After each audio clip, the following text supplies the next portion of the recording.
স্কুলের সামনে আই দুইটা কড়া মাল আইছে। দাগ কাটা দিলি তুই মনে হয় আমার পরিচয় জানাস না। अच्छा তুই আমার নাম জানলে ठीक है। তুই আমার শুয়ারও সময় পাবি না। কেন মনা, তোমার নাম কি? হৃদয়। কি? হৃদয় গ্রাম কোথায়? ডাংরি। হুজুর হয়ে গেছে, নিয়ে চলেন। আলহামদুলিল্লাহ আলহামদুলিল্লাহ। হুজুর হুজুর এক মিনিট আমার একটা বন্ধু আছে, ওরেও নিয়ে চলে। আলহামদুলিল্লাহ, তাহলে তো আরো ভালো। হুজুর তাহলে একটা ফোন দে ওরে। হ্যাঁ ফোন দাও। দেখা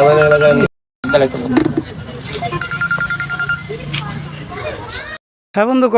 বন্ধু কই তুই? আমি তো সফলতার রাস্তায় হাঁটতেছি। স্কুলের সামনে আই দুইটা কড়া মাল আইছে, চালু করে আয়। আরো 2 মিনিট লাগবে আইতাছি। হুজুর এরও নিয়ে চলেন। মাশাআল্লাহ মাশাআল্লাহ, তাহলে তো আরো ভালো হয়। হুজুর আমার তো বাড়িতে দরকারি কাজ আছে। নারীর টানে তো ঠিকই চলে আসতেন, আর আল্লাহ ডাকতেছে, এখানে যাবেন না? হুজুর ওর কথাই কান দিবেন না, ওর বাড়িতে কোনো কাজ নাই। ওর নামটা লেখেন, ওর নাম হচ্ছে মাহফুজ, ওর বাবার নাম হচ্ছে হাদিস। হুজুর রেজিস্ট্রেশন হয়ে গেছে, ওদের এলা নিয়ে চলেন। আপনি ওরে বিশ্বাস করেন না, ওরে নিয়ে চলেন। শিখবি সবই শিখবি, 3 দিনের জন্যই তো।